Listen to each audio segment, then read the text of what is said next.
And Sirius XM channel 141. This is the Insight segment. I'm Harold Fisher. We're at the Reporters Roundtable analyzing some of the top stories of the week, including the shutdown is over. Now what? The Epstein controversy. A Spanish-speaking teacher in Kansas City berates a student for speaking Spanish in class. That happened at Lutheran High School of Kansas City. Also, the Muriel Bowser travel investigation. Did it or did it not exist? And of course, we're talking about the Washington Commanders and what to name a stadium. My guests are Keith Alexander. He's a Pulitzer Prize-winning reporter and editor-at-large for Bloomberg Law. Also, Jennifer Thomas, professor of journalism at Howard University. Hey, everybody. Thanks for joining the conversation. Thank you very much, Harold. Sure thing. Okay, Jennifer, I'll start with you. The shutdown is over, but is it really? Airports are still struggling. To be a TSA worker right now, if you're getting a $10,000 check for your sacrifice during the shutdown, and so much more. How would you characterize where we are now? Oh, I would say there are two sayings I would say. First, what a tangled web we weave. Everything is tangled. And my second one would say, this is a hot mess. The country, it's been, 43 days, the longest government shutdown in history. We've turned partisan politics into something that has deeply affected the American people in all avenues of society. If you can't pay a bill, nobody's checking at the counter to see if you're a Republican or a Democrat, right? So these pocketbook issues have hurt so many people. And still some of those things that the Democrats were holding out for, that extension of the Affordable Care Act, Obamacare, that's up in the air, right? We don't know what's going to happen with that. Tens of millions people can still lose their health care. But to your point, we're right upon the travel season for the holidays. Partisan politics played into this again, into this warning people of what may happen over the holidays. So here we are now, as you mentioned, federal workers who are furloughed or trying to get back to work. We still have people who haven't been paid. And that's why I said it's a hot mess. People are around the world are looking at us collectively as like a laughing stock. What are you all doing there in the US? I kind of wonder the same thing. And I'll say from a journalistic standpoint, there's so many stories to cover of how this is affecting everyone. And I think that, so that we don't get caught up into that partisan politics, it's telling those stories, how it's been affecting people. And you're hearing that every day. And I think that's going to continue as America tries to bounce back. To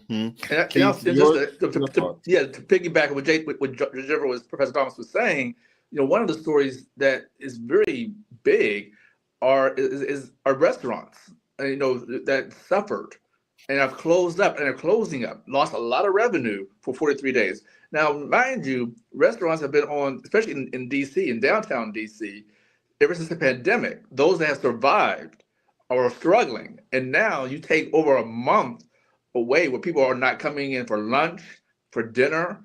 You will see a lot of restaurants are not going to probably make it through the end of the year. And I think that's a big deal. Also, keep in mind, we might be right back in this same place come January 30th. And so that's also what's interesting. So there are a lot of stories to be done, but I definitely think the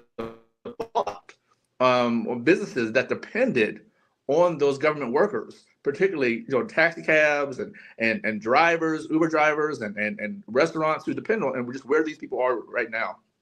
The thing that has really surprised me over the 43 days, when we talk about our community, particularly those federal government workers who had those good government jobs, but I think the reality is that because of the cost of living in the DMV, it doesn't matter if you're making six figures. It is very, very expensive to live in our area, and a lot of people are living paycheck to paycheck. And I think one of the things that was really disturbing to me is that you saw people who had these great jobs who were needing to stand in line for free food at the pantries. I think that was one of the things that I found particularly disturbing. And with this, look, we saw this the last time in 2018 to 2019 when we were talking, what was that, 33, 34 days. But for this to go an additional 10 days or so, 3 paychecks, as they may say, there before the grace of God go I. For real. I was surprised to hear how many government workers are now telling me that they are now considering they're putting their resume out. They're looking to leave the federal government. They don't want to go through this again. And I'm not surprised, really. But as you just said, Harold, the federal government in this area has been a mainstay of employment, particularly for the Black middle class, for decades. But now I'm hearing our generation say they've had enough. Relying on one entity for employment is probably a mistake, and that entity being the federal government. And this has been a wake-up call. And I think you're going to see a lot of people, as a result of this, start looking for jobs in the private sector because of this. And Jennifer, this is particularly hard for Black women. I was literally about to say that. We know that Black women have been most affected by this. With having, as Keith referenced, those good government dependable jobs and who have done so well. We've seen many of them being interviewed in the past 43 days about what that looks like now. And this is where I go back to saying, you're playing with people's livelihoods, right? And so when people are trying to make a point in their politics, if that's what it was about, then that's very, very problematic. And, Black women were the backbone of supporting our the last presidential candidate for the Democrats, Kamala Harris. And a lot of Black women, we said at the beginning of the year after the inauguration, were just tired. And it's like the hits keep on coming. And, we can be but so resilient, right? So, yes, you're absolutely right. This is disproportionately affecting the Black community. Black women. And as Keith said, people are putting in resumes, but you're in Washington, D.C. Where are you going to go if you've been working, say, at the Department of Education for 10 or 15 years? And, there's a reduction of opportunities that are available. What are you going to do? What does that look like? What does that look like if you have a child in college or someone in daycare? Or you have a sick parent or a caregiver like I was for many years, it's a domino effect. It's really, really troubling. And when you talk about, again, those good government jobs, on one hand, the Trump administration was saying, and this was earlier this year, that those government workers are lazy and not doing the jobs. But we all know, and I know in particular, having one of the good things about having those, quote, good government jobs is that because job security was assured, that you could really focus on the mission that you were hired to do. If you worked, for Blacksonian, for example, and you were, working in the curator's department, and you had, one of those great Smithsonian jobs, or or any of the other museums, and you cared about history and you cared about truth, you didn't worry about losing your job because you were focused on the mission at hand, or the Department of Education, or HUD, or anything. Treasury. You knew that you were serving the American people. But then when you've got this thing hanging over your head that you either could lose your job still in November of 2025, certainly that is frightening. But if we can go to a 36,000 foot level for a moment, the healthcare issue, Jennifer, is still hanging out there. The Democrats did not get what they wanted when they decided to, the few that did, vote to reopen the government. I spoke to Maryland Congressman Glenn Ivey about that on yesterday, And he was saying that after December 31st, those ACA, those Obamacare premiums are going to skyrocket, and that a lot of people will not even be able to afford that. And that's where we go back to, as we've been saying earlier, you look at the people who are going to be affected. Many, as I think reports have shown, and many of them are not in blue states. So these people that held out and, are talking and trying to downplay Obamacare for their political narrative are going to have a rude awakening from their constituents that are being hurt by this. And I don't know if my numbers are right, is at least 40 million people that are being affected, if not more, by this change. And, so many people have so many stories. We've heard the parents that have children that have autism or that rely. I think I heard a report yesterday of someone passing away because they were diabetic and didn't have access to purchase the medication that they needed right away. There are so many ramifications. And what's troubling to me, I think, from a journalistic standpoint too, is that, because we try to give balance of coverage, there are so many false narratives that we're allowing to be printed or to be broadcast without stepping back and giving, the actual facts that are behind it. Because I think, and I think that to an extent, some of the far right have been very successful, obviously, with promoting those false narratives. But the people who are going to really be hurt are not just people that are Democrats in blue states. This is going to affect so many people. And I don't think that people are really ready for what that's going to look like. And not just African Americans. And that's also very, very large percentage of white Americans who voted for President Trump are going to be negatively affected by this. Yeah. I do want to move on to this next topic, the Epstein controversy. It has exploded this week. Didn't hear a whole lot about it over the past couple of weeks because of the shutdown, although certainly it was kind of bubbling up just beneath the surface. But this week, Keith, it has exploded with the release of the 3 email that have come out, and then Republicans, releasing more without even kind of getting down into the weeds of what has happened, this week. I mean, let's not get into the weeds. Yeah, let's not get into those weeds. Yeah, right. Yeah. But there was reporting today that some of the White House sources have said to the president that this is going to happen whether you like it or not. Right. It is going to happen. You have members of Congress on both sides are calling for it. They're calling for this to be released. So, the Republicans are saying so that it can clear President Trump of any wrongdoings. They really believe that President Trump has nothing to worry about. And they want these emails to be released, these text messages all to be released.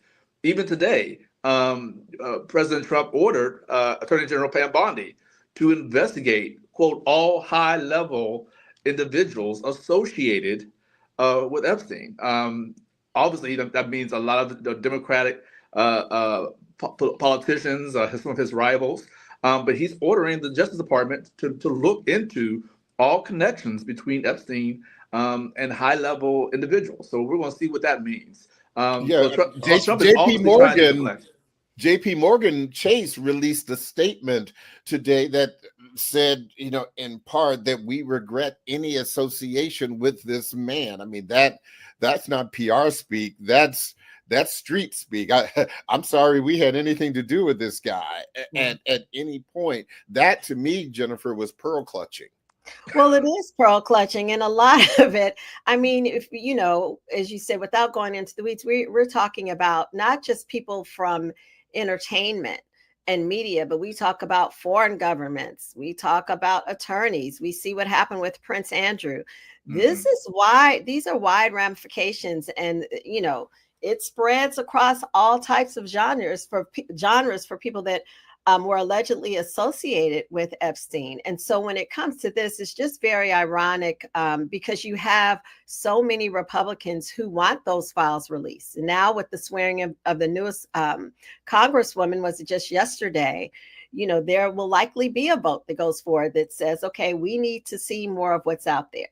And with all the back and forth of the political commentaries and debates, why do people care now? Why do people not care now? There are a lot of victims of this man that we, in some networks and some outlets are letting people hear from these now women, but he was a pedophile. And there were a lot of people associated with him, apparently on both sides of the aisle. And then when it comes to President Trump, the question is, what did Trump know about Epstein?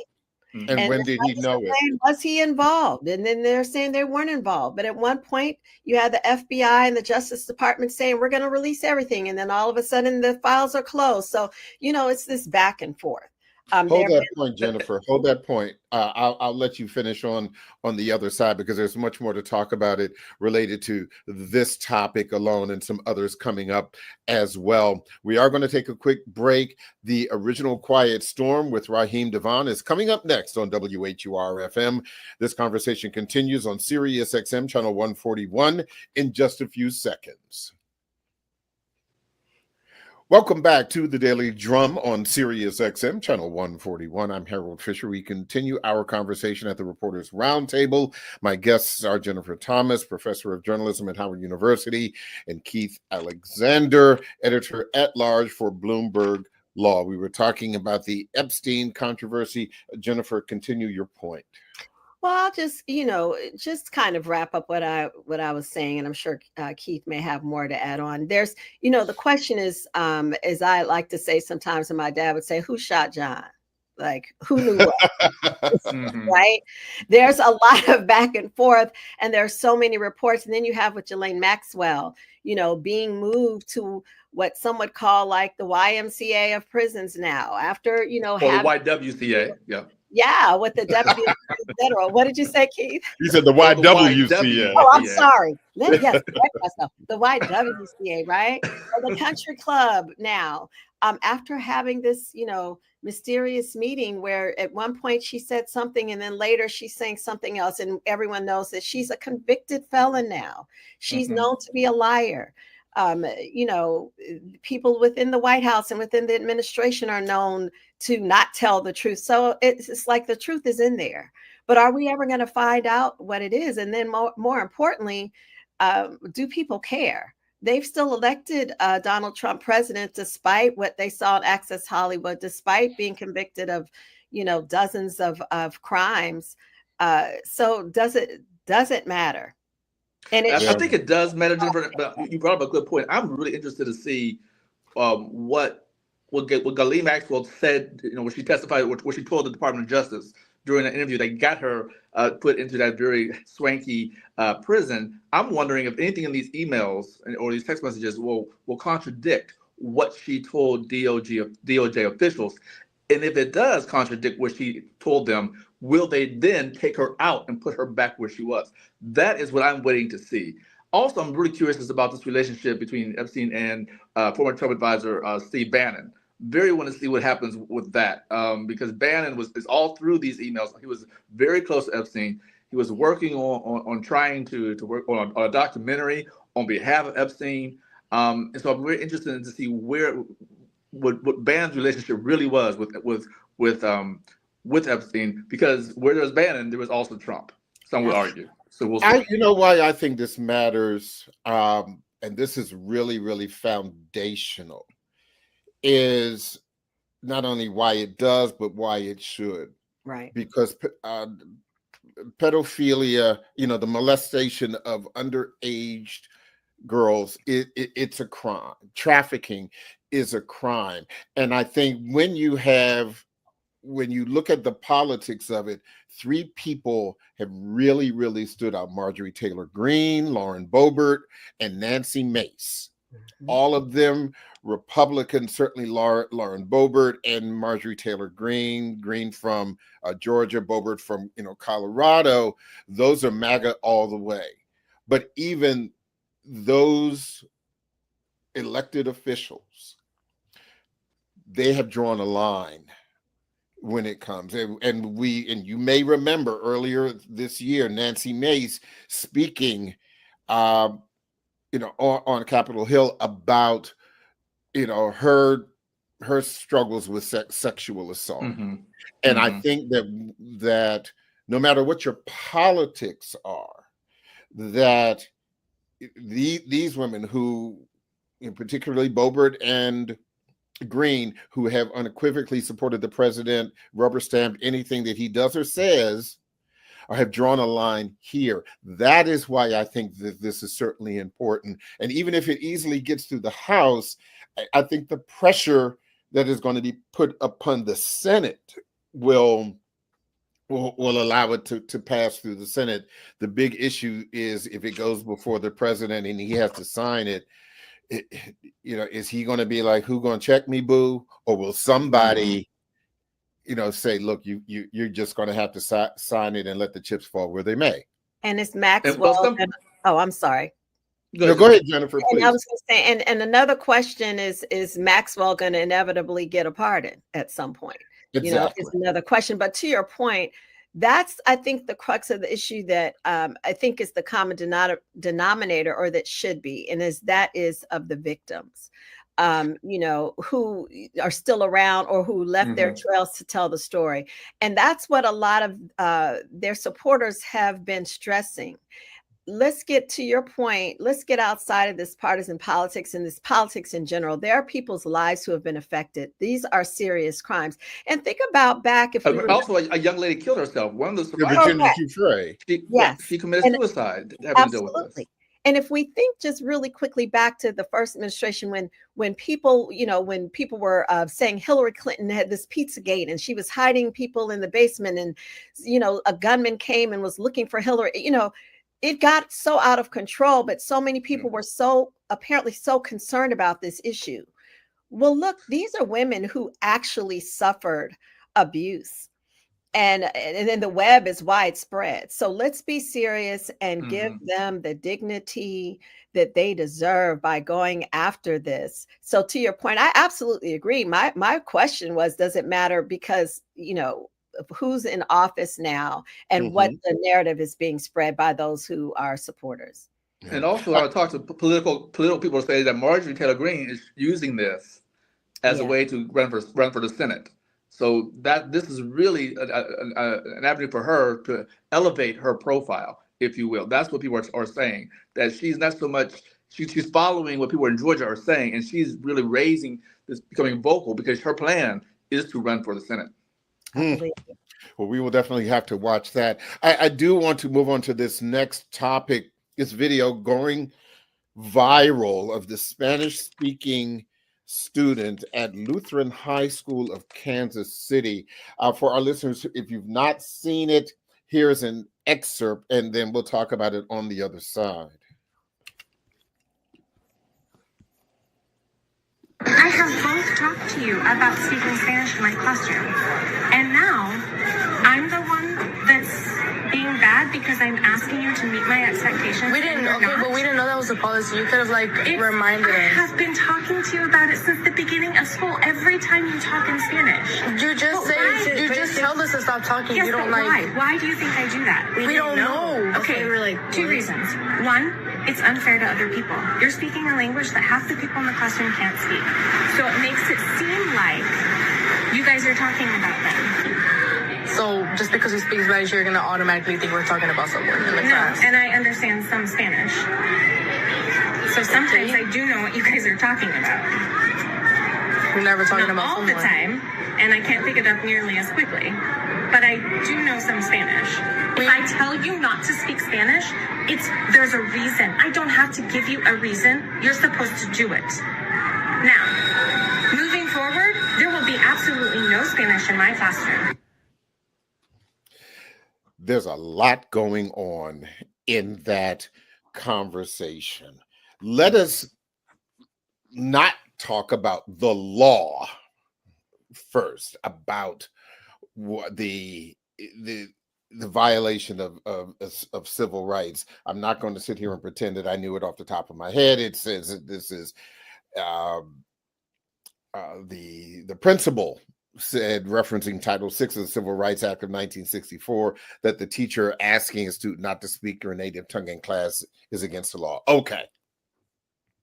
The law is what it is. But I think, and Jennifer, you're a professor. How many languages have you heard in your class, even in college? Listen, I mean, and as director of the Annenberg Honors Program, our students are required to take foreign language for throughout the time of their tenure at Howard, and so we have students speaking various languages that I know nothing about and never would pretend to. But this to me is indicative of the bigger problem of where we are in America. We are in the land that's a melting pot. And in every state, we have Spanish speaking people. We have people that speak German and French. And aside from what you said, the legality of it, it's abhorrent to me for a teacher to come after a student to speak in the language that could be their native tongue, or just one that they should speak instead of celebrating it. And that does so much. I remember an incident, in elementary school where, as a daughter of a pastor and a civil rights advocate, and talking about civil rights, the teacher said, that I was prejudiced. And of course, it ended fine when my daddy came up to the school and we had a conversation. But I say that to say that had a lasting impact on me as a child, saying, why would a teacher say this to me? So what this teacher said to these students could really impact them far greater than that conversation. It's just, to me, it just shows where we are in America. I put it right along with the banning of books. This just got to a level of ridiculousness. Keith? I am going to take the other side on this one.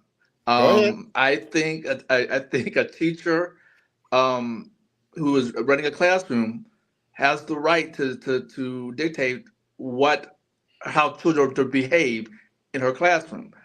Those kids want to speak Spanish in the hallways, in the cafeteria. But first of all, they're in class, so they really should be talking anyway out loud. First of all, they shouldn't be talking out. So any talking out loud is disrupting the class. So I can understand why the teacher is a little concerned about, okay, why you all having this conversation in the middle of my class when we're supposed to be having instruction. So I can see what the teacher is saying is that this is something that should be done outside of the classroom, not in my classroom. And I can appreciate that, but I would just say, as an instructor too, for that, then let that be the conversation. That why are you speaking in class, not why are you speaking Spanish? That's what I was saying. That's what I was saying. That's what's unclear. But the snippet. Remember, the student took the video. So we don't know what was edited. We don't know what the conversation was. The teacher could have said, I have told you repeatedly about having conversations in the middle of the class. We don't get that part. We don't know what happened. So this is from the student's perspective. And it really makes the student almost look like the victim here. And we don't know what the full picture of what happened really occurred. So, but the tone of that teacher did not sound like it, and I'm good for saying, you don't have your cell phone out of my class. I'm good for doing that. I'm equal opportunity, but I know that may not be the case with everyone. My incident I mentioned was in Nebraska. This was in Kansas.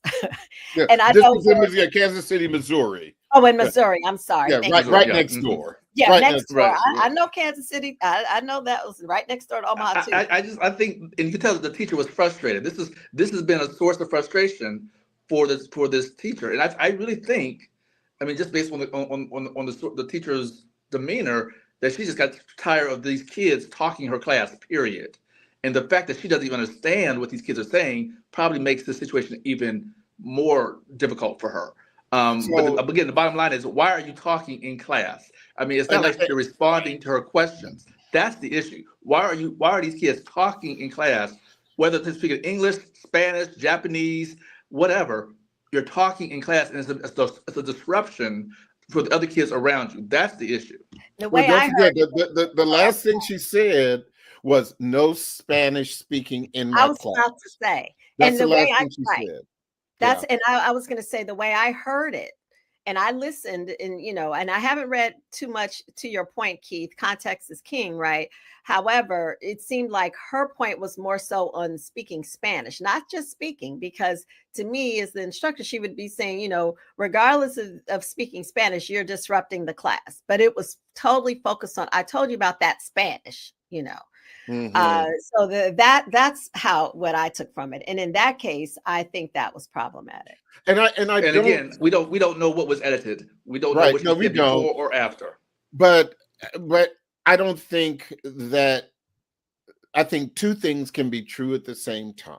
Mhm. Okay, and all of us are old enough. Well, maybe not all of us, Jennifer, but but I guess Quiet right now. yeah. So I think your point, Jennifer, about this is just kind of where we are. I'm old enough to remember when the Vietnam refugees, what they called at that time the boat people, came over, and there were. I'll never forget. We had these sisters who were from Vietnam. This is after the Vietnam War. They were in my class in Prince George's County. They spoke fairly good English, but when they spoke to each other, they spoke in Vietnamese. I went to junior high school with them, and I went to high school with them. Never did a teacher in the presence of other students ever have a problem with them speaking to each other in their native tongue. Okay. But I think the other thing, to Keith's point, it doesn't matter whether you're speaking Spanish, Vietnamese, English, Pig Latin. Right. When I say, look, don't talk in class because I'm teaching, then don't talk in class. But, I also, and she was saying, well, I'm concerned about them talking about me because I do know some Spanish. Yeah, okay. That's where it got petty. Yeah, that's it. I do agree and with I'm that. Like, that's when I'm like, this is not about your classroom instruction right now. From right, what I it's heard, not about you. Etiquette or not. I'm just like, but who knows? If there's more to it, I'm sure we'll hear it. Yeah. And I will say before we move on that the principal did call out the teacher, saying that her criticism of the student was inappropriate at the very least. And I think the reality, particularly now, exportations notwithstanding, is that depending on where you live, you can hear, Spanish, West African dialects, Eastern Europe dialects, French, German, what have you. And that's America. That's America. That's what I started off by saying. Yeah. That's certainly America. But Go ahead, Keith. I'll let you have the last word on that. It also makes me wonder, this student strategically had her phone recording. Oh no, they're always better than we are. That was very strategic. They can always have their phone. Yes, but then always have a recording. So I'm thinking this student knew what was about to happen. So this is obviously, this I think the student, and Jennifer, this, students today are very slick and trying to get the professors and the teachers. But that was class. Quit drawing McGraw on the video. Yeah, and I always tell them, if you're ready, come ready, because you know. And so whatever you say on camera, you should be able to say off camera. So to your point, I'm sure they're ready. The teacher could have been like, "You can record all you want. I hope you have that recorded from last week when I told you the same thing." That's I'm like, right. Come on now. That's right. And go ahead and record your grade, that F that I gave you because you didn't study. So let us. So now here we go. This is not just politics, but it certainly is journalism. The Muriel Bowser travel investigation, New York Times reporting last week that there was a federal investigation into the mayor's travel to the Middle East in 2023.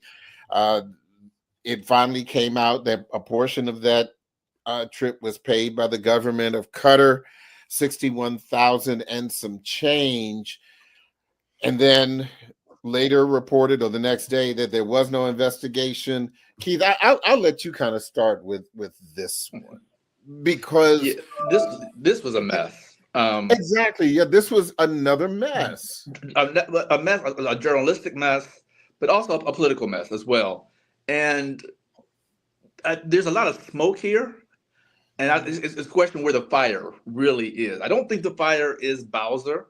I think that there might be some questions at the people who are around her in her office. I mean, we do know that her senior advisor, Beverly Perry, resigned abruptly just last month, and people were wondering why because she's been with Bowser since day one, and then all of a sudden she just resigned, and so people are now questioning, could that be part of what this investigation is about? But I think also a bigger picture the story really is what Bowser and this relationship between Bowser and Trump, and how it's so different from the first administration. The first administration, Bowser really, she deflected Trump. She became a national symbol of pushing back. And now, people are saying that she's now kowtowing to him. And it's because obviously she doesn't want federal control, right? She's trying to protect homeland rule and all of that. And so could this be also a way of Trump trying to hold this over her head to, quote unquote, control her, as he's been trying to do this new administration? I think that's really the bigger story, because the New York Times would not have reported this without some thread of truth to it. And there were multiple reporters on that article. It wasn't just one reporter. There were several reporters involved in that article. So it says to me that maybe the DOJ or the White House is just putting things out there to show Bowser, we're still watching you, and we want you to know that we're here and we're watching, and our relationship is still very much precarious. Jennifer, your thoughts about this story? No, I agree 1,000% with what Keith said. I would just add, though, when we do see, and as Keith is a long time reporter with the Post and more than one Pulitzer Prize winning journalist for that, if there is smoke, there's some truth, there's got to be something there. And the New York Times is not going to do, we've seen these other outlets release these investigative stories, and there's truth behind it, whether or not, they try to shift things around. But I tend to believe that if they've done their due diligence as true journalists on the story, there are some facts to that. I can also say, last year, this time, I was preparing to go to the Middle East in Abu Dhabi and Dubai, and that is not a cheap trip. Yeah, right. And they talked about, and I don't remember the price, more than $60,000 for that trip. That was, all the things that were coming out of it for the city, for jobs and potential businesses and grocery stores and all of these things. So I think the key, the lesson learned, if it hadn't been done, and I don't know, maybe it had, is that, the transparency still has to be there, and she wasn't transparent. And that's the thing. So the transparency, the accountability, those are the things that I think are lacking, that gives room for these questions to come up. Well, where is it that we can learn more about this trip, and why are we hearing about it in bits and pieces, and why wasn't it just out there? Yeah. Keith, I know we've got to let you go. I'll let you have a final word. I'll continue on with Jennifer. But are you ready to just throw the Commanders away right now? This has been a really rough season. 5 straight losses, right? 4 straight losses, 5 straight losses. And they're going to be in Spain against the Fish. And they're going to be in Spain for the Miami World Dolphins. I mean, you got Jason Daniels. I mean, half their starters are on injured reserve. The players, it is 5 straight losses, and 4 of the losses they weren't even close. No, these they were weren't. Multiple. They were down by multiple touchdowns. This is a bad time, and a lot of those major players are down for the season. no telling when Jason's gonna be back. This is, yeah, I kind of feel. But I'm gonna say this. I do still people walk around the streets of D.C. In Northern Virginia wearing their Commanders gear. Oh yeah, I mean, people are still very faithful. And also just a real quick segue as to whether or not Trump is going to get his name on the stadium. I know that's on your list to talk about. right. It is. I think if that actually happens, Josh Harris, he's in a very precarious situation here is to make that call. But Trump has not even said whether or not he really wants it. That's been floated. But to get back to your original point, Harold, these Commanders, 5 straight losses. But again, Commanders fans, Redskins fans, they've been here before, but they came out the gate just fumbling. And part of the problem is that a lot of their key players are injured, and even some of the backups to those key players are injured, and that's part of the major issue. Keith, thank you so much. I know I got to let you go. I'll finish up with Jennifer. Take care. We'll be in touch. Thank you so very, Thank you for your much. time. Okay. Absolutely. Let me ask you this, Jennifer. The Commanders are really hurting. Poor Jayden Daniels. Yes. He's got that horrible elbow injury. He's got knee injury.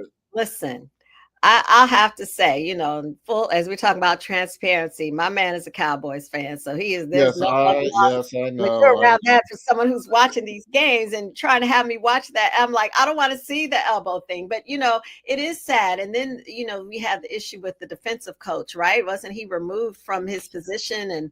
And they put him back in the booth. Yes, it's Dan. You're exactly. And so we see they're trying to and I'm by no means am I a sports journalist, right. But as a journalist, you got to know a little bit about a lot of things. So what I've been, observing is, they're trying to now see what Keith was saying. What are they going to be able to do now when they have this game against the Dolphins, and can they rebound after all these losses, more than 20 points? When what is this? Is this 10 or 11 games in week 11 now? That's kind of where we are. And here is the thing, the Dolphins have a poor record, but my goodness, they beat the Buffalo Bills last week. Okay. Yeah, and that's the thing I think that has all my friends who are such avid football friends, football fans, is that you never know what may happen from week to week. Things can change so much in the NFL. And, we started off the season with the Commanders on such a high and doing so well. And it's like you blink and you're like, well, what had happened was. Right, exactly. And listen, finally, like Keith was saying, Trump Stadium instead of, RFK 2.0. I mean, people have to remember that is the only stadium that was really named after a politician. All of these other stadiums they have naming rights by multi-billion-dollar companies. Absolutely. M&T Bank, AT&T Stadium, SoFi Stadium. Well, I think about wasn't the president just at the last game? I don't think he got a resounding, applause from the audience there. They were and everyone was replaying the boos that came throughout the stadium. But then again, they've been floating with things about the president from having Mount Rushmore, being added to Mount Rushmore and renaming the airport after him. So, part of me is like, well, this is just the latest thing that's floating out there, and he tends to have a narcissist behavior in terms of, how great he is and what should be named after him. Although this is something that could happen. A lot of things that have happened we didn't think could. But when you look at who, RFK, what that reputation was to the country and to America, it's just, again, I go back to saying, this is where we are. Partisan politics is leading. The country is divided, and should a stadium be named after, a president who many people feel, at least half the country feel, is so polarizing. Yeah, I say leave it like it is. Yeah, it was RFK then. Leave it like it is. Let's keep it moving. And poor Prince George's, they lost the stadium. They're trying, Six Flags is gone. I think I've said this in the past. The FBI, they're trying to pull the officers away, but yeah. Oh my goodness. Jennifer Thomas, thank you so much. Also, we want to thank Keith Alexander as well. I appreciate your time. We'll talk to you the next time. Okay, always a pleasure. That is the Daily Drum for this Friday, November 14th. For News Director Renee Nash, I'm Harold Fisher.